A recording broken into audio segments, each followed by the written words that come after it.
Donc, la semaine passée, j'ai parlé sur la créature naturelle qu'il a été. C'est une créature préhistorique qu'on voit dans la Bible. Ça nous en parle dans le livre de Job, dans le livre d'Ésaïe, dans le livre des Psaumes aussi.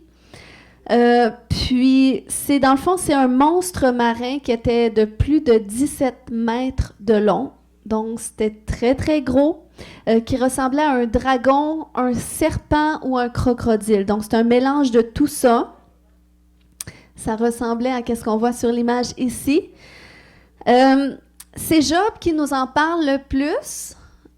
Puis je vais le relire ce matin parce que ça va nous servir pour l'enseignement. On voit dans Job 40, au verset 25 à 31, où est-ce que c'est Dieu qui parlait à Job et dit « Prendras-tu le Léviathan à l'hameçon? Lui attacheras-tu la gueule avec une corde? Mettras-tu une baguette dans ses narines?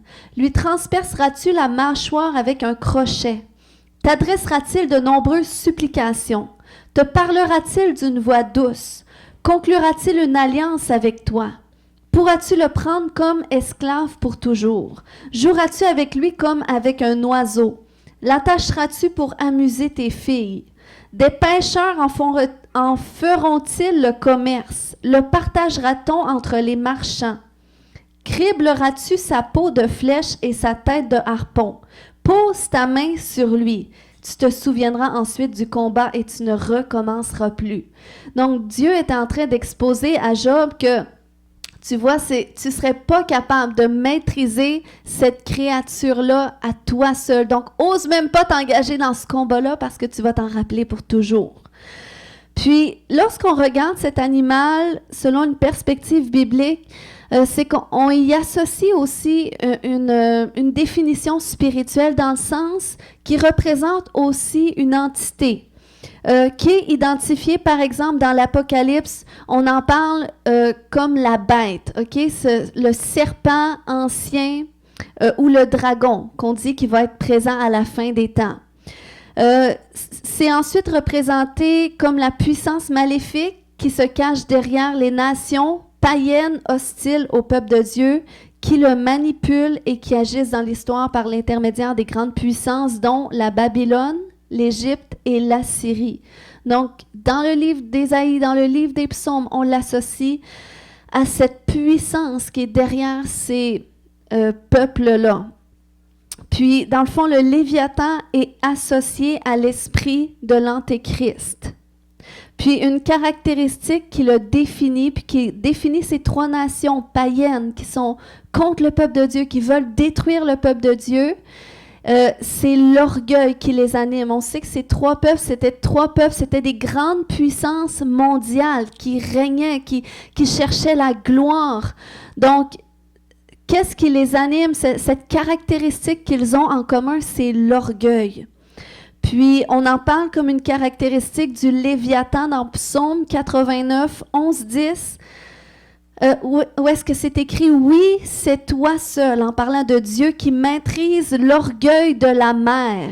Donc, on l'appelle l'orgueil de la mer. Quand ces vagues se déchaînent, toi, tu les apaises. C'est toi qui as écrasé Rahab, le dragon d'Égypte. On parle de ce Léviathan, le blessant à mort. Donc, c'est vraiment un combat que c'est Dieu qui mène contre lui. Par ton bras puissant, tu as dispersé tes ennemis. Donc, c'est vraiment une entité qui est contre Dieu puis qui est contre les enfants de Dieu.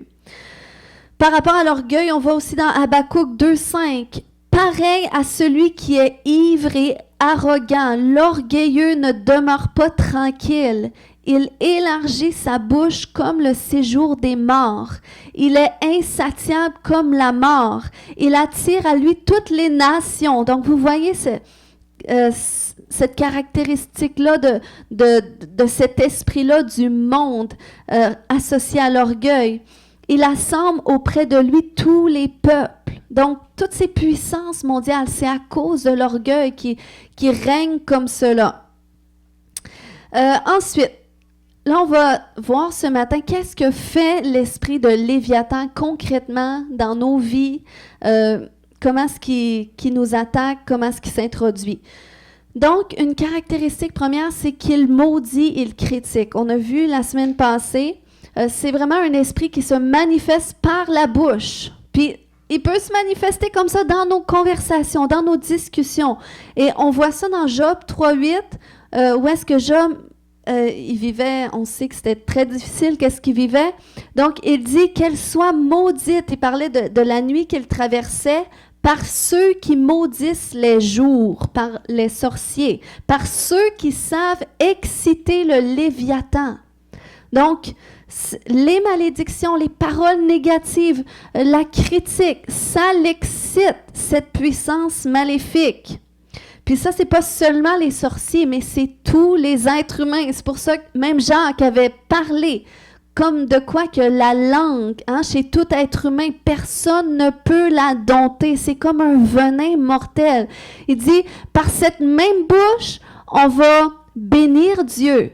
Mais on va maudire des hommes faits à l'image de Dieu. Par cette même bouche, on va déclarer la bénédiction et on va déclarer la malédiction aussi. Puis il dit, il ne faut pas que ça n'en soit ainsi parce que c'est un poison. Ça nous empoisonne.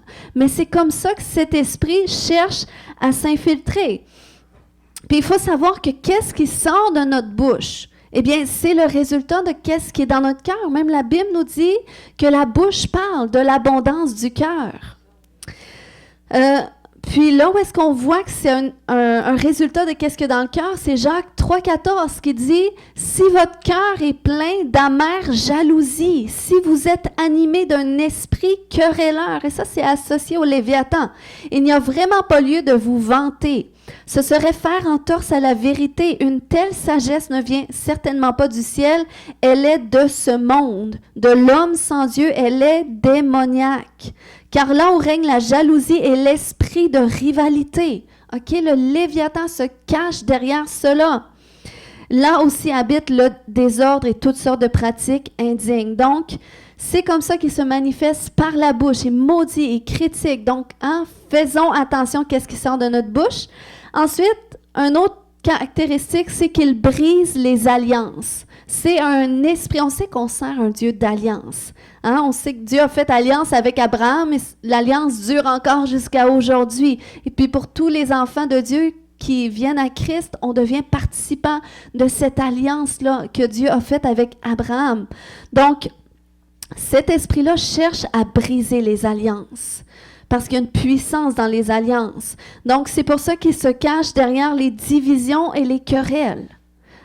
Derrière, par exemple, les divorces.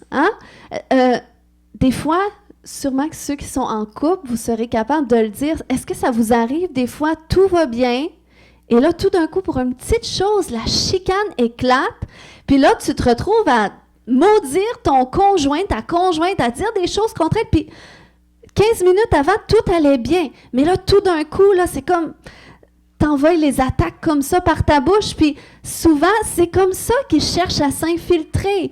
Donc, c'est pour ça qu'on doit travailler là-dessus en tant que couple. On ne doit pas laisser l'espace parce que cet esprit-là veut s'infiltrer dans les mariages pour briser les alliances. Puis, c'est la même chose aussi dans les relations familiales, parce que le diable sait qu'il y a une puissance lorsqu'une maison est unie. Puis, c'est pour ça que la parole de Dieu nous dit que si une maison est divisée contre elle-même, elle ne peut subsister. Donc, vous le verrez probablement entre vos enfants, des fois, les flamèches ou qu'est-ce que vos enfants tout d'un coup vont vous dire, qu'est-ce que vous allez dire, vous vous retrouvez à maudire vos enfants. C'est tellement surnois. Mais il faut se rappeler que notre combat est spirituel. C'est pas contre des êtres humains. Donc, même si tu maudis la personne devant toi, tu t'es toujours comme ça, t'arrêtes pas, t'es ci, t'es ça. Mais des fois, il y a un combat spirituel à mener de dire, t'as peu, c'est pas la personne qui me parle. C'est l'ennemi de mon âme qui essaie de s'introduire puis qui essaie de faire ressortir des choses que je voudrais pas dire finalement. Amen. Donc, on doit faire attention à cela. Cet esprit est derrière les gens qui s'immiscent dans notre vie pour briser les relations. C'est pour ça qu'on doit faire attention à qui qu'on laisse rentrer dans notre cercle. On doit faire attention à qui qu'on se confie. On n'est pas appelé à dire nos problèmes à tout le monde à droite et à gauche.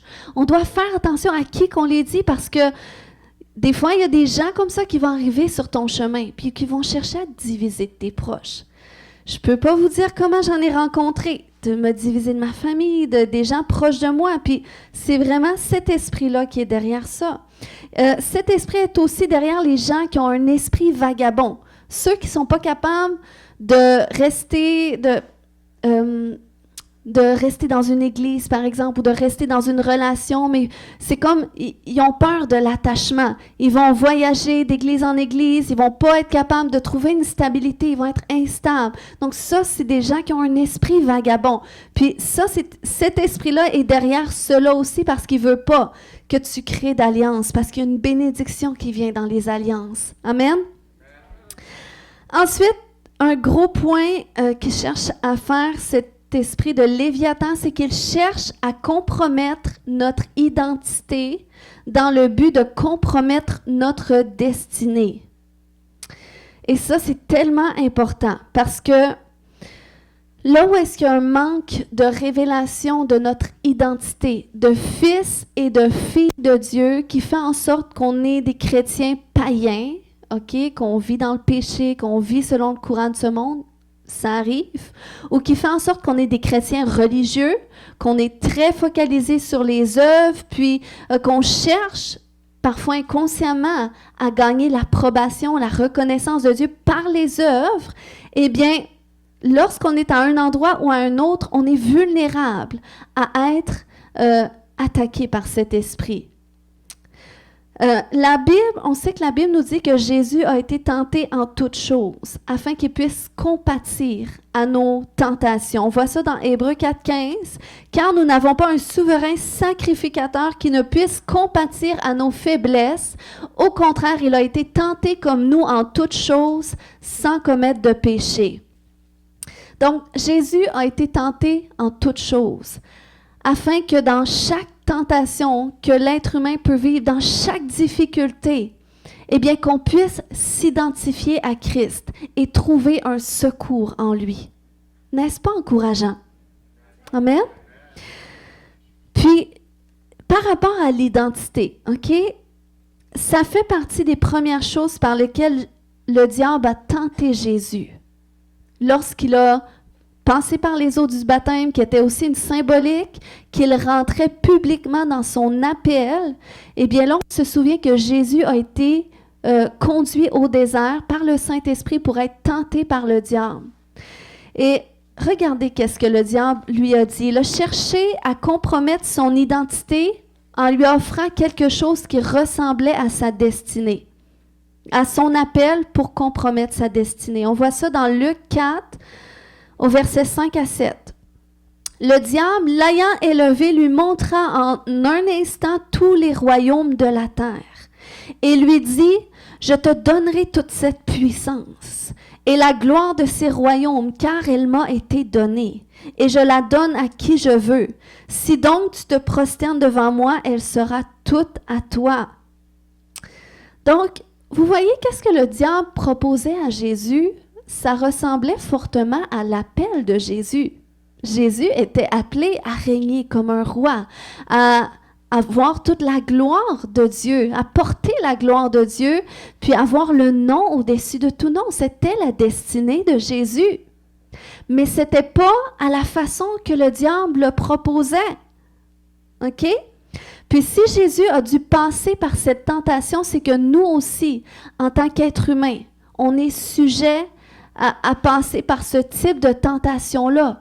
Où est-ce qu'on peut se faire proposer des choses dans la vie? Ça va arriver à tout le monde. Puis je suis certaine que il y en a que ça leur est déjà arrivé, qu'on te propose des choses, des opportunités, des titres, des fonctions, des postes de travail qui ressemblent au désir de ton cœur, qui s'associent au désir de ton cœur, mais qui sont en dehors de la volonté de Dieu. Et le Seigneur nous tente comme ça à voir, est-ce qu'on va suivre les penchants de notre cœur ou est-ce qu'on va se soumettre à sa volonté? Puis, c'est très sournois, mais l'ennemi essaie de mettre des opportunités sur notre chemin qui vont nous éloigner de notre destinée. Donc, c'est pour ça qu'on a besoin de discernement, à savoir, est-ce que c'est ta volonté, Seigneur, que j'accepte cette proposition? Est-ce que, Seigneur, à travers cette porte qui s'ouvre devant moi, est-ce que tu es là? Ou est-ce que ça va m'éloigner de ma destinée? C'est comme il y a 30 ans. Pas il y a 30 ans, j'étais jeune un peu, mais c'est plutôt lorsque je me suis convertie, il y a plus d'une dizaine d'années, eh bien, la personne qui m'a amenée au Seigneur, il a voulu me marier. C'était pas prévu comme ça, mais finalement, il a vu l'œuvre que Dieu faisait dans ma vie et il a dit, sans doute, on doit partager ça ensemble. Mais il avait 30 ans de plus que moi à l'époque, puis j'étais encore plus jeune que je suis aujourd'hui. Mais imaginez si j'aurais accepté, je veux même pas imaginer où est-ce que je serais. C'est sûr que je serais probablement outre-mer ou je serais revenue. Mais c'est juste pour dire que l'ennemi va venir avec des propositions qui ressemblent à la réponse à tes prières. Mais on doit toujours se questionner, est-ce que Dieu est vraiment là? C'est pas parce qu'on te propose quelque chose qui ressemble à ce pourquoi tu as prié que c'est Dieu. On doit toujours questionner Dieu. Amen. Puis, lorsque tu as cette mentalité qui te fait confondre ton identité avec ton appel, eh bien, c'est là que c'est dangereux. Parce que tu peux courir après une reconnaissance, un poste, un titre pour te sentir quelqu'un. Et c'est ça qui était dans le cœur du fils aîné. Vous vous souvenez la parabole du fils prodigue. C'est pour ça qu'il était frustré lorsqu'il a vu comment son père accueille son frère. Il avait dit, je pense que je l'ai mis dans Luc 15, 29, 30, il avait dit à son père, « Voilà tant d'années que je suis à ton service sans jamais désobéir à tes ordres. Et jamais tu m'as donné un chevreau pour que je fasse la fête avec mes amis. Mais quand ton fils est arrivé, celui qui a mangé tes biens avec des prostituées, pour lui, tu as tué le veau engraissé. » Donc, vous voyez cette jalousie qui était dans son cœur parce que lui, il n'y avait pas cette conception qu'il avait toute aux côtés du Père. Donc, il n'y avait pas besoin de gagner une reconnaissance ou une position du Père. Mais cette situation-là a exposé son cœur parce que quand son Père a mis son autre frère dans une position extraordinaire, eh bien, lui, il ne l'a pas pris. Il a dit, hey, mais moi, il y a tant d'années que je fais tout ce que tu me demandes. Je suis à ton service, j'obéis à ce que tu me demandes. Tu ne m'as jamais mis dans cette position élevée. Donc, vous voyez, il mélangeait son identité avec son appel, avec la position qu'il aurait dû avoir, ce qui faisait en sorte qu'il ne pouvait pas, justement, voir tout ce qu'il avait accès dans la maison du Père. Et si son cœur était comme ça, s'il était jaloux comme ça, c'est parce que lui il se disait, écoute, moi, si tu m'aurais permis que je fasse ça, eh bien, moi, je m'aurais tellement senti important, je m'aurais senti quelqu'un. Donc, c'est là, lorsque tu mélanges ton identité avec ton appel, c'est que c'est les positions, c'est les titres, c'est la notoriété qui va te faire sentir quelqu'un. Mais ça ne devrait pas, tu es beaucoup plus que cela. Tu es beaucoup plus qu'un titre, qu'un poste, qu'une reconnaissance humaine que tu pourrais avoir. Ton identité première, c'est d'être un enfant de Dieu. C'est comme moi, je suis pasteur. Mais mon identité, c'est pas d'être pasteur, c'est ma fonction. J'ai un titre associé à ma fonction qui s'associe à mon appel dans cette saison qui est d'être pasteur. Mais si demain, on m'enlève le titre de pasteur pour X raison, eh bien, ça ne m'ébranlera pas. Pourquoi? Parce que mon identité n'est pas associée à mon titre. C'est juste un titre qui définit ma fonction. Mais moi, je suis une fille de Dieu. C'est ça mon identité première. Donc, quel que soit le titre que je peux avoir, le poste, la promotion, la reconnaissance, même si je passe à la télé ou que je passe jamais à la télé, ça ne change rien. Ça ne change rien à la valeur que j'ai associée à mon identité. C'est pour ça que tu peux évangéliser toute la semaine. Tu peux faire le tour du monde, évangéliser, mais sans jamais avoir le titre d'évangéliste. Puis, ça n'enlève rien à qu'est-ce que tu fais pour Dieu. Ça n'enlève rien à ta valeur, même si tu n'as pas ce titre-là. Ou tu peux remplir des fonctions dans l'Église que personne ne voit, comme l'entretien, comme tu peux aussi être à l'école du dimanche, mais te sentir valorisé quand même. Pourquoi? Parce que Tu ne fais pas ces choses-là pour être quelqu'un. Tu fais ces choses-là parce que tu es quelqu'un. C'est comme tu peux avoir un travail qui est super ordinaire pour les yeux des gens, aux yeux des gens. Un travail où est-ce que tu n'as pas un titre super qui paraît super bien. Peut-être que tu n'as même pas de titre dans ton travail. Tu es simplement là pour ramasser les gens en arrière d'eux. Puis peut-être qu'on ne te reconnaît pas. Mais ça ne devrait pas affecter ta valeur en tant qu'être humain. Parce que ton identité, c'est d'être un enfant de Dieu. Amen. Puis on ne doit pas faire les choses qu'on fait pour se sentir quelqu'un. On doit faire qu'est-ce qu'on fait parce qu'on est quelqu'un. Et ce que je suis, ce que je fais ne détermine pas qui je suis. Mais ce que je suis va se manifester dans ce que je fais. Ce qui fait en sorte que peu importe qu'est-ce que je fais, eh bien, je vais mettre à profit les dons et les talents que Dieu a mis en moi. Et c'est ce qu'on est appelé à faire. Amen?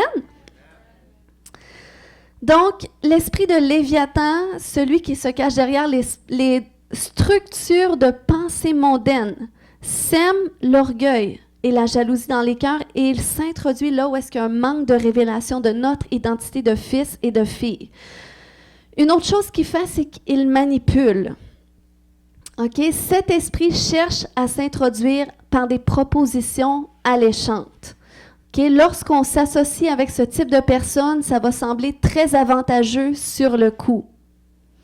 Je ne sais pas si ça vous est déjà arrivé de vous faire proposer quelque chose qui semblait une super de bonne chose. Puis c'est comme vous avez accepté, mais finalement, c'était une mauvaise chose. Vous n'auriez pas dû. Puis ça, c'est pour ça qu'on a tellement besoin de la sagesse de Dieu, du discernement. Puis on voit toutes sortes d'exemples même dans ce monde, parce que c'est un esprit qui est dans le monde, mais à laquelle on est aussi confronté.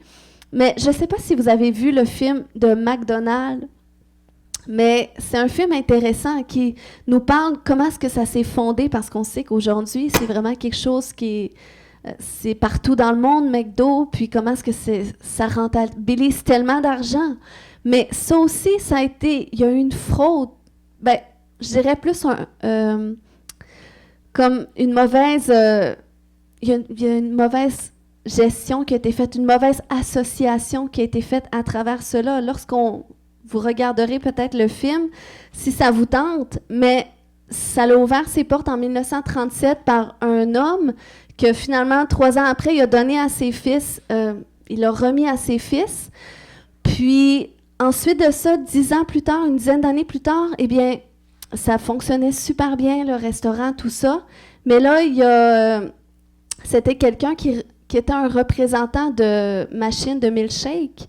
Puis, il leur a proposé d'avoir des parts de la compagnie, puis il a voulu faire affaire avec eux autres. Puis, finalement, quelques années plus tard, eh bien, il leur a proposé de racheter toute cette compagnie, finalement. Mais ils se sont fait avoir. Ils ont tellement perdu d'argent. Puis aujourd'hui, celui qui a repris McDo, à partir de ce moment-là, eh bien, c'est un milliardaire. Donc, ça a été vraiment une mauvaise affaire qui ont perdu tout au final.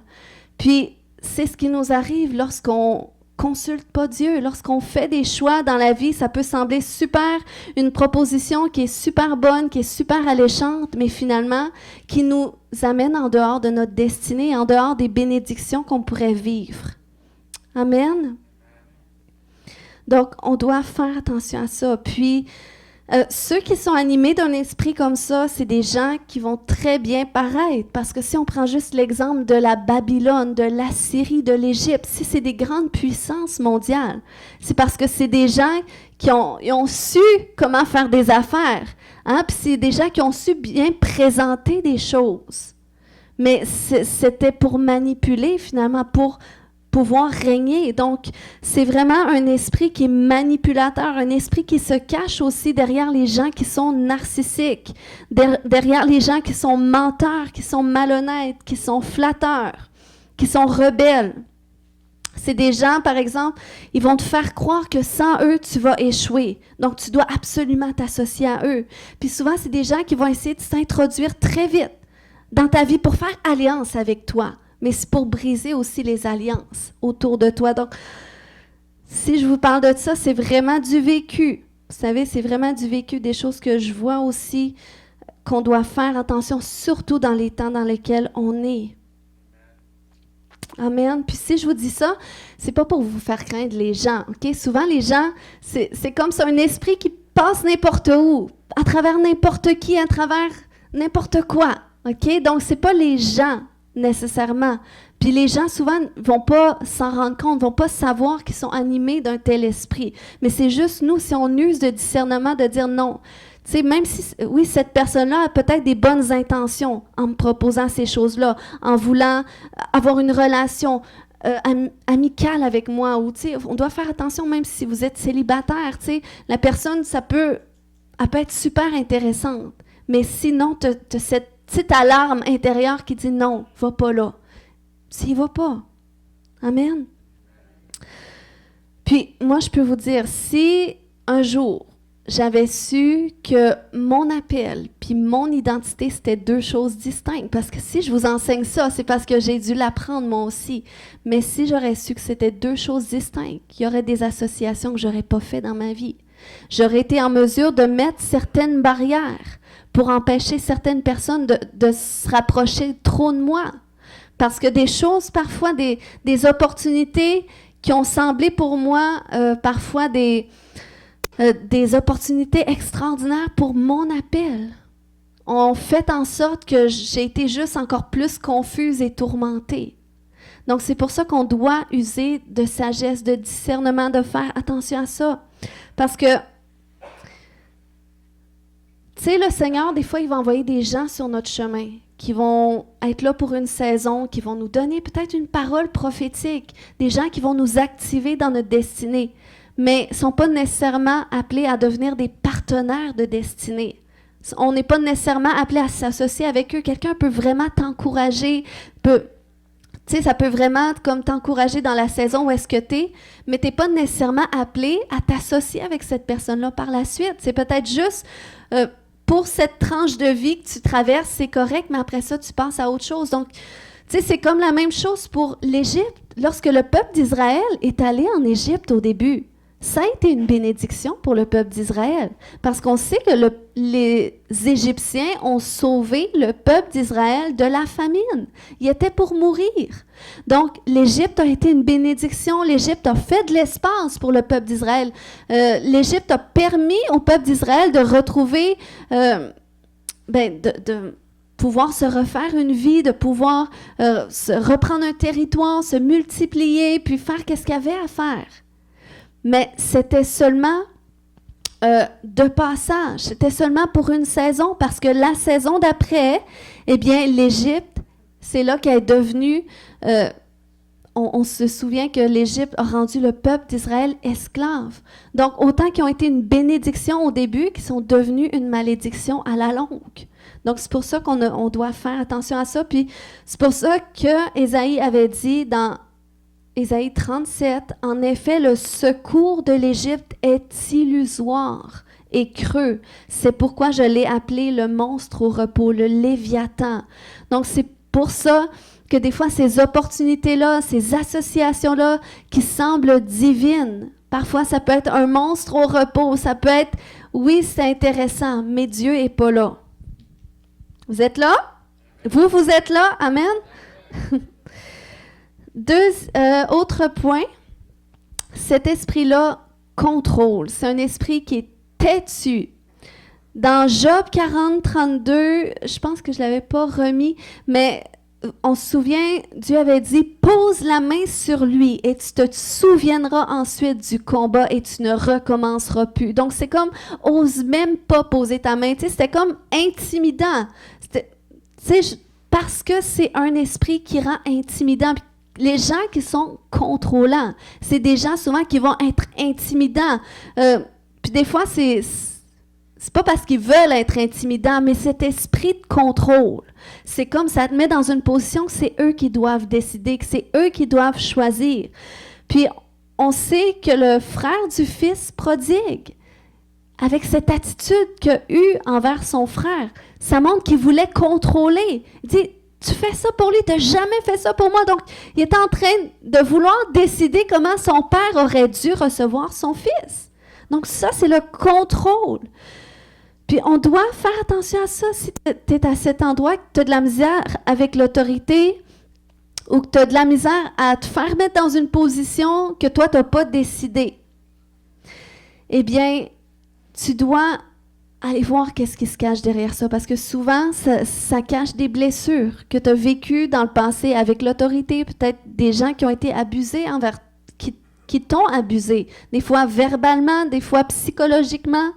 Puis c'est important qu'on traite ces blessures-là parce que le contrôle, c'est tout simplement l'endurcissement de l'insécurité.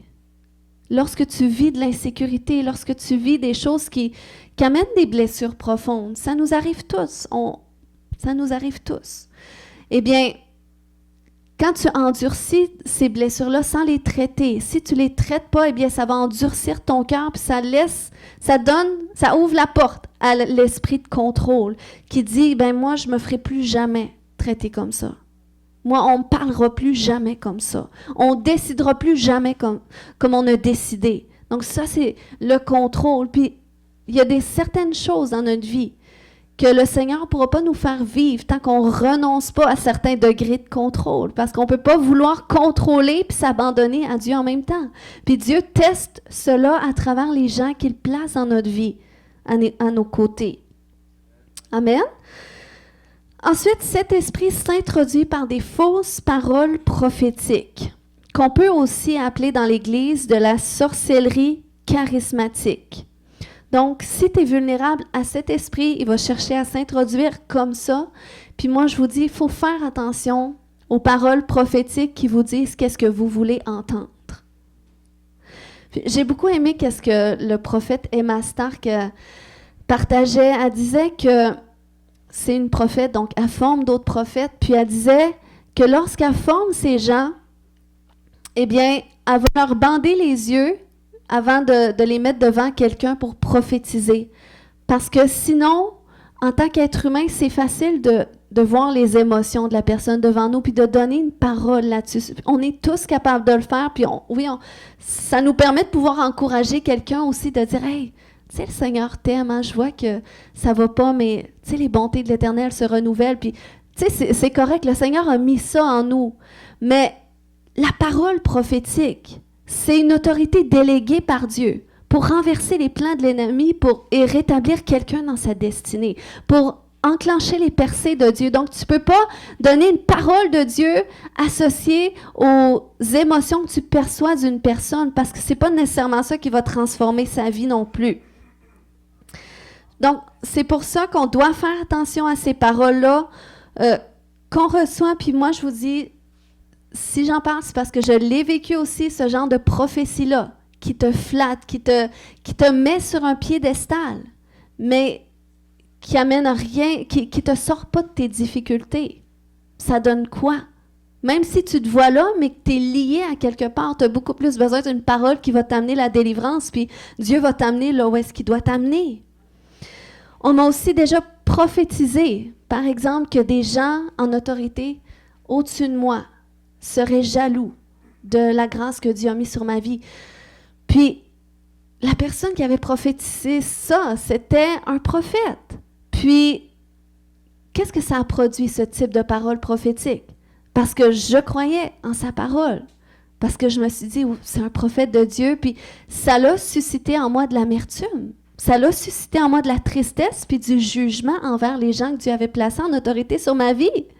Donc ça, ce n'est pas des paroles qui sont conduites par le Saint-Esprit, c'est de la sorcellerie charismatique. Si on vous dit que j'ai dit quelque chose contre vous, c'est sûr. Ou que je vais penser des choses contre vous, c'est sûr que c'est l'ennemi.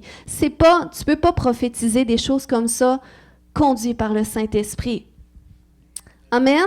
Donc, on doit faire attention, ces paroles-là, soit qui flattent notre ego, ou ces paroles qui nous rendent à l'envers. On dit quelque chose, on t'annonce un malheur. Non, la Bible nous dit éprouver les esprits. Dans 1 Jean 4:1, n'ajoutez pas foi à tout esprit, mais éprouvez les esprits pour savoir s'ils sont de Dieu, car plusieurs faux prophètes sont venus dans le monde. Ensuite, cet esprit de Léviathan s'introduit par des fausses doctrines. La Bible nous dit dans 1 Timothée 4:1 que l'Esprit dit expressément que dans les derniers temps, Quelques-uns abandonneront la foi pour s'attacher à des esprits séducteurs et à des doctrines de démons. Donc, c'est vraiment cet esprit-là qui anime ce type de gens qui amènent des fausses doctrines, des doctrines de démons qui rend les gens finalement, qui poussent les gens à abandonner la foi ou qui rend davantage captifs les gens. Puis on doit faire attention à ça. Puis c'est pour ça aussi qu'on n'est pas appelé à écouter trop d'enseignants et d'enseignements. Et moi, je vous dis de faire attention à ça. Tu sais, on a tous des enseignants qu'on aime en dehors de l'Église, puis moi, je trouve ça bien. Tu sais, si vous allez vous nourrir aussi à d'autres endroits, c'est correct. Mais fais sûr que tu as la nourriture appropriée pour ta saison. Puis, est-ce que les enseignements que tu écoutes, ça ajoute à ta transformation? Ou est-ce que ça fait comme si juste flatter tes papilles gustatives, c'est le fun, c'est intéressant, mais ça ne fait rien. Donc, tu dois demander à Dieu de te montrer parce que est-ce qu'on veut perdre notre temps au final?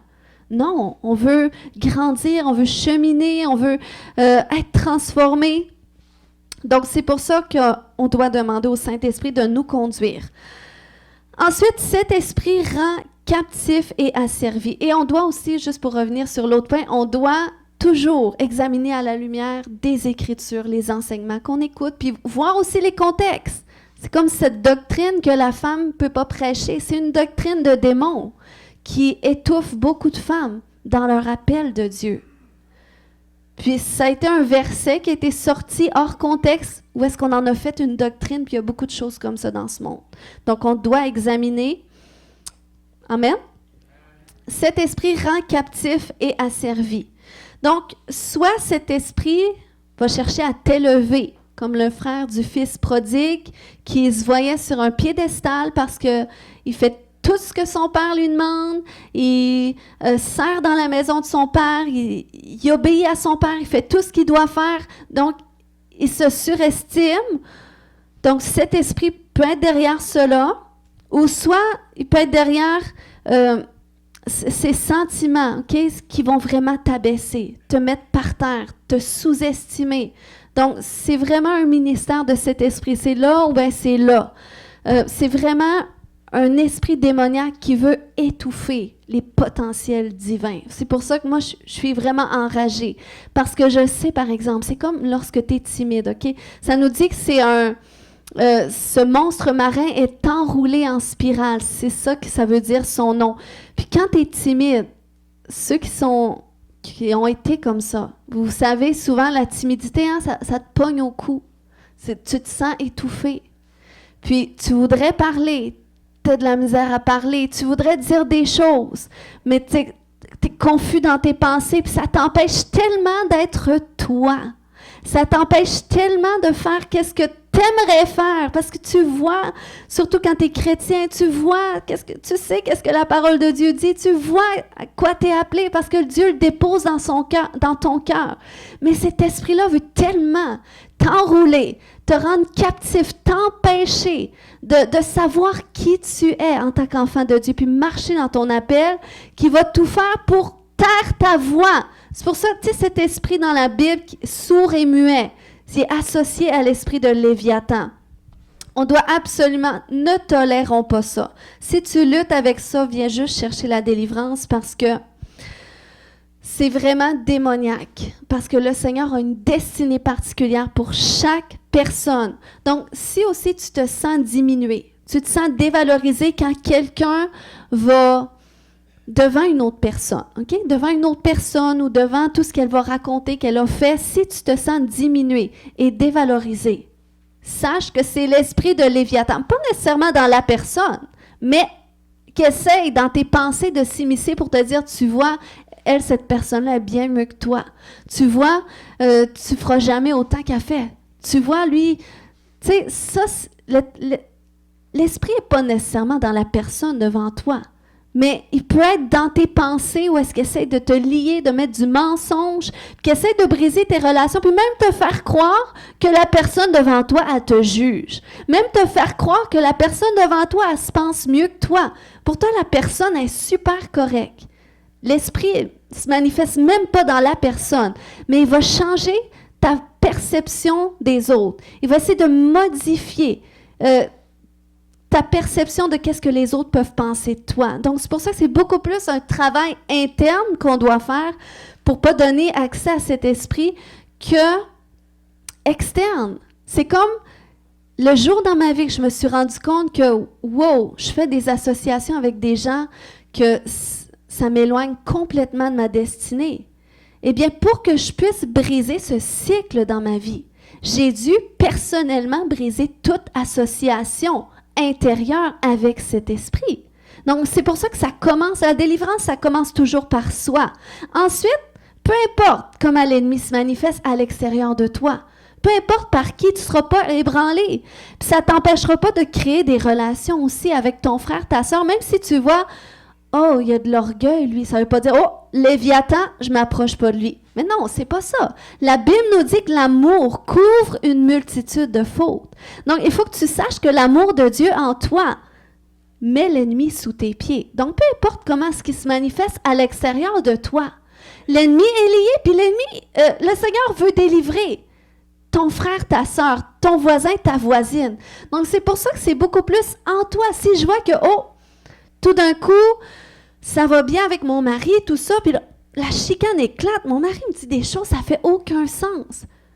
Bien, je vais juste savoir que, oh, il y a un esprit qui cherche à s'introduire. Je ne rentre pas là-dedans. OK, je laisse juste parler. Dans le nom de Jésus, esprit de Léviathan. Puis je peux même arrêter mon mari et dire, t'as-tu vu qu'est-ce que tu me dis tantôt? Trouves-tu que ça fait du sens? Ou, tu sais, au lieu d'embarquer, mais non, t'as pas rapport, tu devrais pas dire ça, nanana. Souvent, c'est ça la chicane. Mais apprendre à faire un pas de recul, de dire, OK, non, moi, je ne veux pas m'associer. Il y a un esprit qui cherche à se manifester. On va tout simplement prendre autorité pour ne pas embarquer dans ses discours puis dans son jeu. Amen. Donc, alléluia, merci Seigneur. On achève ce matin. Donc, c'est ça. Cet esprit cherche à étouffer les potentiels divins. Donc, c'est pour ça que c'est tellement important aussi. Tu sais, le Seigneur, il nous appelle à mettre en œuvre les dons, les talents qu'il a mis en nous. Puis c'est pas de l'orgueil de vouloir le faire aussi. C'est important de reconnaître à quoi qu'on est appelé. Puis de reconnaître notre place aussi. Puis de chercher aussi à accomplir les choses pour lesquelles on est appelé. Parce que ça fait partie même de cette parabole de talents où est-ce que ça nous montre un homme qui avait distribué des talents à chaque personne. Puis chaque personne devait aller faire valoir. Donc c'est pour ça qu'on doit, en tant qu'enfant de Dieu, quand tu sais qui tu es, ça t'aide à connaître à quoi tu es appelé, puis ça te donne aussi la capacité de mettre en œuvre qu'est-ce que tu reçois de Dieu. Amen. Cet esprit provoque des difficultés d'apprentissage et de concentration, que ce soit à l'école, ça peut être l'esprit qui est derrière le déficit d'attention. Cet esprit aussi est derrière les problèmes de mémoire. Bon, je sais qu'en vieillissant, ça semble arriver un peu plus, mais il y a des choses qui font pas de sens. Quand tu vois que non, c'est vraiment un problème, toujours j'oublie, puis je devrais pas oublier, puis tout ça, bien, ça peut être cet esprit-là. Derrière la dépression, la confusion. Tu sais, nos jeunes à l'école, hein, on sait comment est-ce qu'il y a beaucoup de jeunes qui vivent des dépressions. Il y a même une hausse de taux de suicide. Ben, c'est vraiment cet esprit-là qui est derrière tout ça. C'est aussi un esprit, c'est mon dernier point ce matin, de qu'est-ce qu'il fait. C'est un esprit qui attaque la vie spirituelle en provoquant des problèmes avec l'étude de la Bible. Tu sais, quand tu arrives pour lire ta Bible, tu es super en forme, et tout d'un coup, tu ouvres la Bible, puis hey, tu t'endors. Ben, c'est l'esprit de Léviathan. Il faut apprendre à le détecter, de dire ah, non, t'as peur, ça, c'est un esprit démoniaque, c'est le Léviathan, il veut pas que je lise ma Bible, donc dans le nom de Jésus, je te lis puis je te chasse. OK? Il vient comme ça, ou dès que tu t'assois dans l'église, tu n'es pas supposé être fatigué à 11h30. Mais si tu es dans l'église, on est tellement confortable. Non, c'est vraiment, il veut pas que tu apprennes, il veut pas que tu grandisses dans les voies de Dieu. Donc, cet esprit provoque des problèmes de concentration sur les buts spirituels. Si tu manques de consistance, tu manques de vision, tu sais pas, tu es confus dans tes pensées, eh bien, cet esprit-là, il provoque des restrictions et des esclavages qui empêchent la louange. Si tu es dans la louange, c'est comme si tu étais déconnecté. Tu es indifférent, tu n'es pas capable de louer, c'est difficile, cet esprit-là. Il provoque des restrictions qui empêchent les gens de croître spirituellement. Savais-tu que tu n'es pas supposé d'être au même niveau spirituel, au même niveau de plénitude du Saint-Esprit, au même niveau de transformation que depuis que tu as donné ta vie à Jésus, que tu es venu dans l'Église? Tu es supposé de croître continuellement. Mais si tu stagnes, tu restes au même niveau, eh bien, il y a peut-être une association avec cet esprit-là qu'on doit briser et qu'on va briser aujourd'hui. Amen? Donc, OK. Maintenant, de quelle autre façon que l'esprit de Léviathan s'introduit dans notre vie? Puis là, je suis vraiment en conclusion. Même, j'invite mon frère Samuel. Donc, le Léviathan, comment est-ce qu'il s'introduit? Il peut être le résultat d'une malédiction générationnelle occasionnée par l'idolâtrie ou les fausses religions qu'il y a eu au sein de nos familles. Quelles que soient les religions, toutes les religions en dehors de la parole de Dieu, eh bien, ça occasionne des malédictions qui donnent place à cet esprit-là. Puis, puisque cet esprit s'en prend à notre identité et à notre destinée, eh bien, il s'infiltre là où est-ce qu'il y a des blessures associées à notre identité, okay, qui viennent affecter l'identité, telles que les traumatismes. Quand tu vis des situations de peur, de rejet, d'insécurité, il cherche à venir. Lorsque tu vis des blessures associées à l'abandon, au rejet, à l'intimidation, c'est toutes des portes d'entrée. L'amertume, parce que l'amertume, c'est une forme de rébellion qui nous tient dans l'offense, puis qui s'associe au contrôle, puis à l'orgueil. Puis l'amertume occasionne le jugement, la critique, la rancune, la haine. Donc c'est comme ça. C'est important de savoir comment il s'introduit, parce que c'est comme ça qu'on peut briser l'association avec, puis prendre autorité, puis être libéré. Après ça, oui, il y a d'autres choses qui vont essayer de venir, mais le combat ne sera plus à l'intérieur de toi. Mais il va être autour de toi, mais au moins tu vas pouvoir le dominer. Parce que l'ennemi va être sous tes pieds. Jésus a dit, je vous donne le pouvoir de marcher sur les serpents, les scorpions et quoi? Toute la puissance de l'ennemi. Rien ne pourra vous nuire. Amen? Donc ça, c'est la bonne nouvelle ce matin. Comment être délivré de l'esprit de Léviathan? Donc, si on veut briser l'association avec le Léviathan, on doit renoncer aux iniquités générationnelles de nos familles qui ont donné accès à cet esprit. Puis, on doit demander à Dieu aussi de sonder notre cœur ce matin, OK? Pour voir est-ce qu'il y a de l'amertume qui est encore là en moi, associée aux blessures que j'ai vécues. Parce que c'est très important, même si ça fait mal, il faut conscientiser la douleur qu'on a vécue, les injustices qu'on a subies. C'est important si on veut les donner à Christ. Christ a porté nos souffrances sur la croix. Mais si on ne lui donne pas, on reste avec. Et pour qu'on lui donne, eh bien, on doit prendre conscience de dire, c'est vrai que ça m'a vraiment fait mal, ça.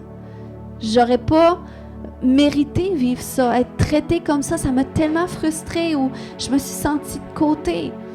Puis c'est important de le dire pour dire, OK, ben Seigneur, je vais pardonner à cette personne-là maintenant. T'sais, alors que je réalise la plaie que ça m'a faite, eh bien, comme le couteau que j'enlève, eh bien, je relâche cette personne-là, je te la donne.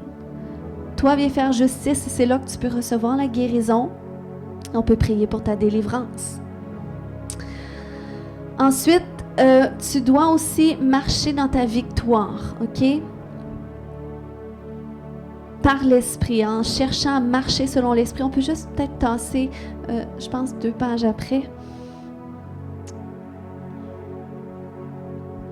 Donc, on doit marcher selon l'esprit. Puis, une façon aussi qu'on démantèle un esprit, c'est aussi en le confondant avec un esprit contraire, OK? Donc, c'est pour ça que si, par exemple, tu es dans une situation d'orgueil, où est-ce que l'orgueil voudrait se manifester dans tes propos, une querelle, tout ça. Marche, choisis l'humilité. Choisis de marcher dans l'humilité.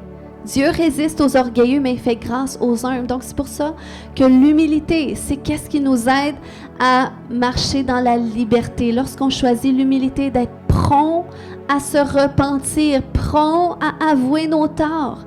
On peut se mettre en colère, mais l'apôtre Paul a dit, si tu te mets en colère, couche-toi pas sur ta colère. Endors-toi pas sur ta colère. Donc, qu'on soit prompt à réaliser, c'est vrai. Tu sais, moi, le Seigneur m'a vraiment repris souvent pour ça. Des fois, je rentrais dans la présence de Dieu. Seigneur, je t'aime, alléluia. Mais le Seigneur dit non, va t'excuser à ton mari. Après ça, tu viendras dans ma présence. Donc, c'est des choses qu'on doit... Plus tu développes une habitude, plus ça devient naturel. Puis oui, c'est pas facile parce qu'on a tous, ça fait partie de notre chair, l'orgueil. Okay? On a tous besoin de piler sur nos orgueils. Mais c'est comme ça qu'on crucifie la chair. On ne peut pas chasser la chair. Ce serait le fun, mais on doit la crucifier comme ça. Puis c'est en choisissant de marcher selon l'Esprit. C'est comme ça qu'on fait, même la Bible nous dit qu'on fait mourir les œuvres de la chair.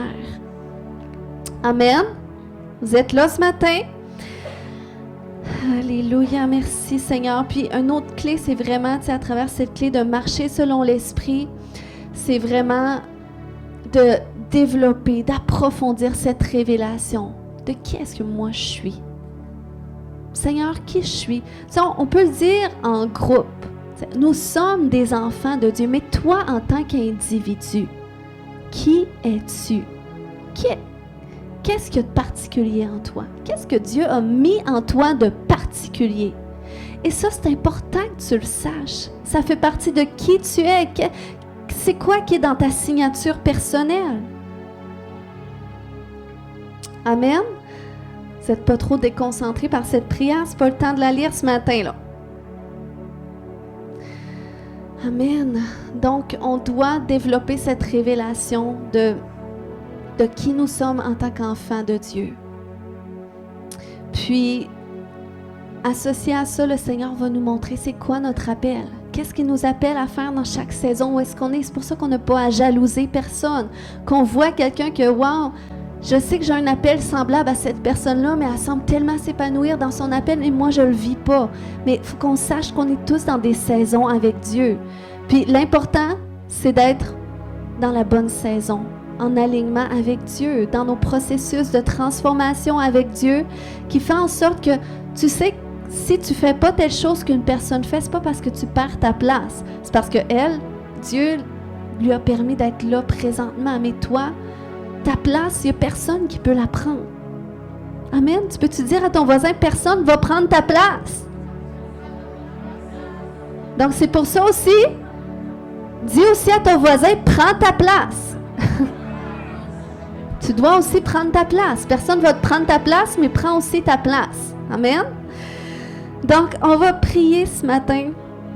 Je vais vraiment prier pour votre délivrance, puis votre guérison, parce que je veux qu'on soit libre, parce que je crois que le Seigneur va faire des grandes choses avec cette Église, avec chacun de vous, mais on ne peut pas être associé avec cet esprit-là, puis ça va tellement nous limiter d'aller où est-ce que Dieu veut nous amener. Amen. Puis il y a des percées que vous allez vivre, vous allez voir après avoir passé par la délivrance, puis on peut expérimenter des délivrances comme ça de façon corporative, OK? Il y en a que peut-être ça va être trop ancré, que vous allez devoir me rencontrer personnellement avec une équipe. Puis on va prier pour ça. Puis c'est important d'avoir l'humilité de le dire, parce que je vous dis, vous ne voulez pas être tourmenté par cet esprit-là. Soyez enragés contre le diable. Il fait assez de dégâts dans notre vie. On peut-tu une bonne fois pour toutes le dominer? Amen? Mais si ce n'est pas trop fortement ancré, eh bien, vous allez pouvoir être délivré aujourd'hui. Mais il faut juste associer votre foi à la mienne. OK? Il faut juste avoir cette foi que qu'est-ce que vous allez déclarer ou qu'est-ce qui va être déclaré sur votre vie, vous recevez. La Bible, c'est Jésus qui le dit. Si tu dis à cette montagne, ôte-toi de là, jette-toi dans la mer, et que tu ne doutes pas, eh bien, elle va faire ça. Fait que moi, quand je dis que telle chose doit faire comme ça, j'y crois parfaitement, OK? J'y crois parfaitement. Fait que si toi, tu n'es pas sûr, ben sache que moi, j'ai la foi, fait que tu peux associer ta foi à la mienne, même si tu le sens pas. Peut-être tu vas le sentir. Mais puis si tu sens des choses monter, que ce soit des larmes, que ce soit dans ton souffle, que ce soit même le goût de bâiller tout d'un coup, le goût de crier, le goût de... Peu importe, te rouler par terre, tu peux tout faire. OK? Il faut simplement que tu laisses sortir, tu dises, parce que c'est à l'intérieur de toi. Amen? Donc, laisse sortir et le Seigneur va te délivrer. Donc, on va se lever ce matin parce qu'on se met en position de combat. On va se lever puis on va déclarer des prières. Je demanderais qu'on trouve tout un même rythme pour les lire ensemble, puis après ça, je vais prier pour vous. OK? On essaie de les lire tous en même temps. Donc, on peut commencer avec la première prière sur briser le pouvoir de l'orgueil. OK. Donc, Père, je sais que l'orgueil est une abomination pour toi. Tu as dit dans Proverbes 6, 16 à 19 qu'il y a 7 choses qui sont une abomination pour toi, dont les regards hautains qui impliquent de se surestimer et sous-estimer les autres, une langue qui ment, les mains qui versent le sang innocent, un cœur qui forge des pensées et des plans mauvais, des pieds qui sont rapides à courir vers le mal, un faux témoin qui dit des mensonges et celui qui provoque des conflits entre frères. Père, je renonce à ces péchés et je m'en détourne. Je m'humilie devant toi et je viens à toi comme un petit enfant.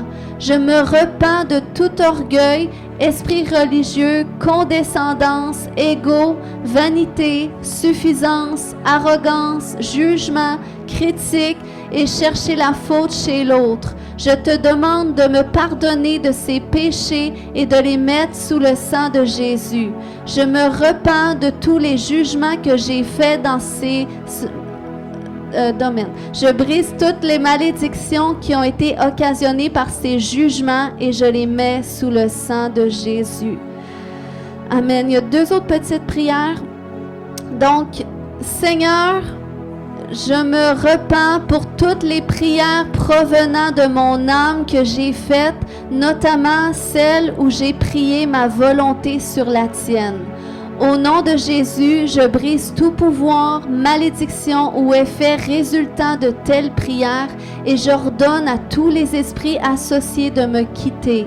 Au nom de Jésus, je brise également toute sorcellerie charismatique, prières de contrôle et prières d'âme qui ont été priées sur moi par d'autres, y compris celles qui ont prié par des chrétiens ou des faux prophètes.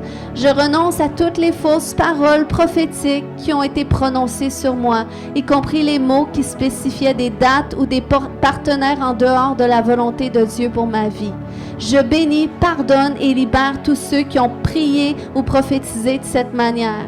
J'ordonne à tous les esprits associés aux fausses prophéties et aux prières impies de me quitter maintenant au nom de Jésus. Amen. Dernière prière.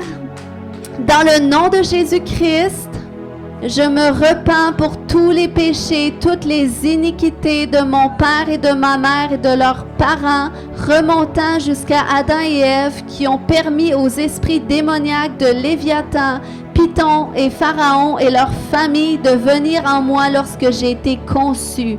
Je me repens spécifiquement pour les péchés et iniquités d'arrogance, de narcissisme, d'entêtement, du matérialisme, d'orgueil, de rébellion, d'amertume, de critique, de jugement, d'orgueil, de cupidité, de manipulation, de contrôle, de sorcellerie, de tromperie qui sont connectés avec Python, Léviathan et Pharaon. Je brise toute malédiction en reculant jusqu'à Adam et Ève qui opèrent contre moi et je les mets sous le sang de Jésus. Je te demande également, mon Dieu, de rétablir ta bénédiction chez tous les membres de ma lignée familiale restante. Amen. Donc maintenant, c'est pas tout, c'est votre confession. Je vais prier pour vous, puis associer votre prière à la mienne ce matin. Amen. Donc quand je vais prier, je veux que vous me regardiez, parce que c'est dans l'esprit. Nous sommes dans les lieux célestes en Jésus-Christ. Donc regardez mon regard, même si je ne vous regarde pas spécifiquement, vous êtes là pour recevoir ce matin. Amen. Et priez pas. Alléluia. Donc, dans le nom de Jésus, je brise toute malédiction associée à votre vie qui a permis à l'esprit de Léviathan de s'associer à vous de quelconque façon. Au nom de Jésus, je brise toute association démoniaque avec ce Léviathan dans votre vie, dans le nom de Jésus. Et je lie l'esprit de Léviathan maintenant. Au nom de Jésus, esprit de Léviathan, tu dois quitter chacune des vies. Là où est-ce que tu tortures les enfants de Dieu, là où est-ce que tu compromets leur identité, leur don, leur talent, leur appel, au nom de Jésus, esprit de sorcellerie associé à Léviathan, maintenant, je te commande de quitter dans le nom de Jésus. Allez, tu sors maintenant par la puissance du Saint-Esprit, tu les libères dans le nom de Jésus, dans le nom de Jésus. Laisse juste sortir un souffle. Quand j'ordonne de libérer, fais juste au nom de Jésus. Tu veux que ça sorte toi, c'est donc tu pousses. Dans le nom de Jésus, je brise toutes les malédictions qui sont venues, alléluia, par la religion catholique ou toute fausse religion qui a permis à cet esprit de Léviathan, au nom de Jésus, de vous tourmenter, et je lui commande de sortir maintenant. Dans le nom de Jésus, laisse sortir. Laisse sortir, esprit de Python, dans le nom de Jésus, libère-la. Libère-la. Tu sors maintenant. Tu sors maintenant. Lève-toi debout. Lève-toi debout. Le Seigneur te libère. Le Seigneur te libère. Au nom de Jésus, esprit de Python, je brise ton pouvoir contre elle. J'anéantis toutes les paroles qui ont été prononcées par des médiums, par des voyantes sur sa vie. Je commande à tous les esprits familiers de sortir maintenant. Dans le nom de Jésus. Alléluia. Merci Seigneur. Merci Jésus. Alléluia. Dans le nom de Jésus, tout esprit d'orgueil, tout esprit d'égocentricité, esprit de jalousie, esprit d'arrogance, esprit de condescendance, au nom de Jésus, libère maintenant. Libère maintenant. Libère maintenant. Libère maintenant. Koreke mamaya shata. Koya shokoto do marekete. Koya shata. Au nom de Jésus. Allez, quitte-la maintenant. Je brise, alléluia, tous ces liens d'âme avec des personnes narcissiques. Et je commande à tous démons qui sont venus par ces relations de sortir maintenant. Dans le nom de Jésus. Dans le nom de Jésus. Regarde-moi. Dans le nom de Jésus, je brise ces liens d'âme avec tous les partenaires abusifs que tu as eu. Puis je commande à ces esprits qui ont cherché à te mettre dans une boîte, qui ont cherché à te piétiner. Dans le nom de Jésus, maintenant, vous la quittez. Sortez, allez, allez, allez. Allez, libérez-la, libérez-la, libérez-la. Libérez-la dans le nom de Jésus. Esprit d'oppression, esprit de peur, esprit d'insécurité. Allez, sors maintenant. Sors maintenant. Sors maintenant. Je viens briser cette malédiction générationnelle. Au nom de Jésus, de rejet. Puis je commande à cet esprit de rejet de sortir maintenant. Alléluia, merci Jésus. Merci Jésus. Koyashata, tout esprit d'amertume, tout esprit de rejet, au nom de Jésus, brisez les associations avec eux parce que c'est vraiment associé à Léviathan. Esprit de rejet, d'abandon, tous ces esprits qui cherchent à vous sortir de vos relations, qui se placent dans vos relations. Esprit de rejet, dans le nom de Jésus, sors maintenant. Allez, quitte. Quitte maintenant. J'ai dit tu le quittes, je t'arrache maintenant dans le nom de Jésus. Koramayashete. Regarde-moi, regarde-moi. Dans le nom de Jésus, tout esprit, regarde-moi, tout esprit de rejet, laisse-les sortir. Tout esprit léviathan, esprit de religion, de contrôle, maintenant dans le nom de Jésus. Sors, allez. Libère-le maintenant. Libère-le. Tu montes du ventre, tu sors maintenant par la bouche dans le nom de Jésus. Allez, quitte-le, quitte-le, quitte-le, allez, quitte. Quitte. Maintenant, dans le nom de Jésus, tu montes et tu sors. Tu montes et tu sors. Laissez sortir. Laissez sortir. Laissez sortir.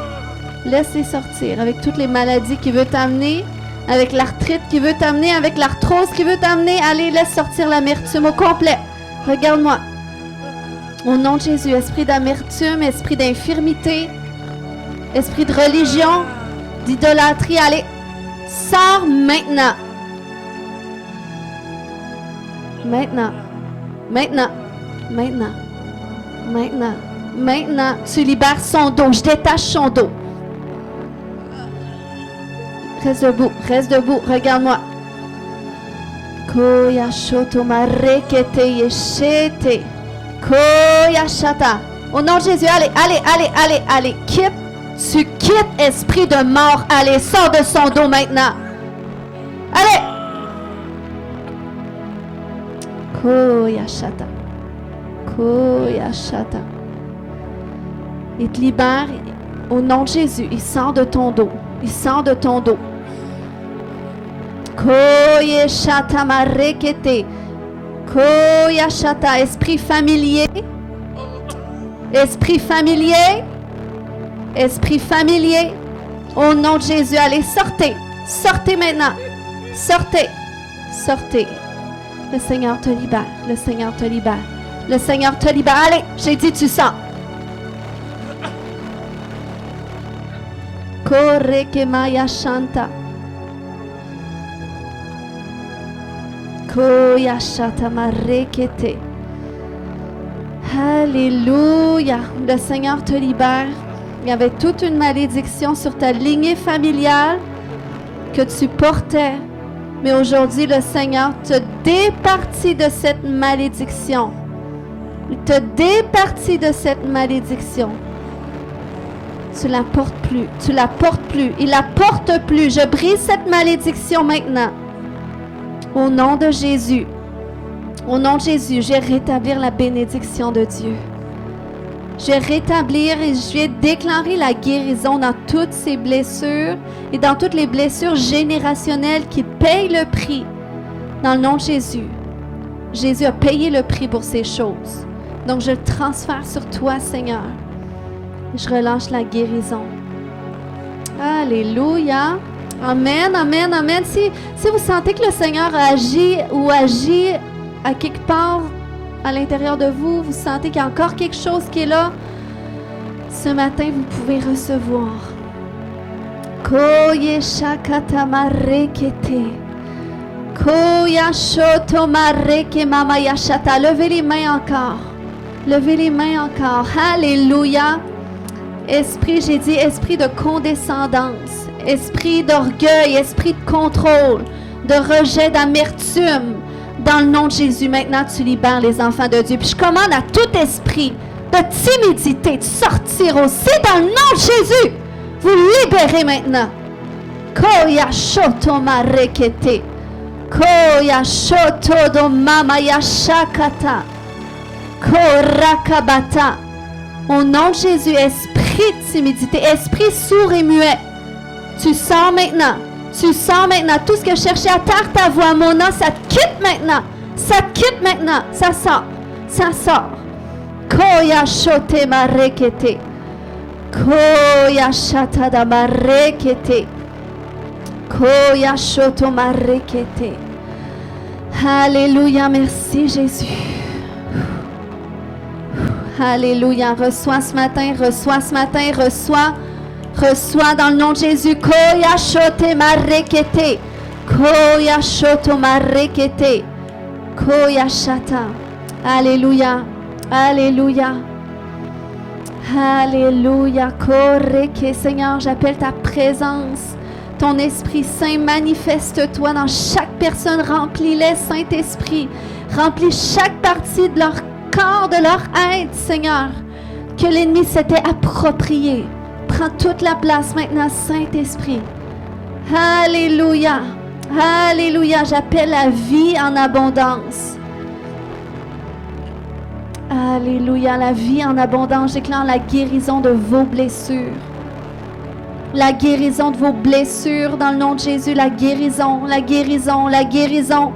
La guérison. Laisse l'amertume ce matin. Si tu dois encore confesser le pardon de quelqu'un, dis je le pardonne. Je le pardonne. Je ne peux plus porter ces souvenirs-là.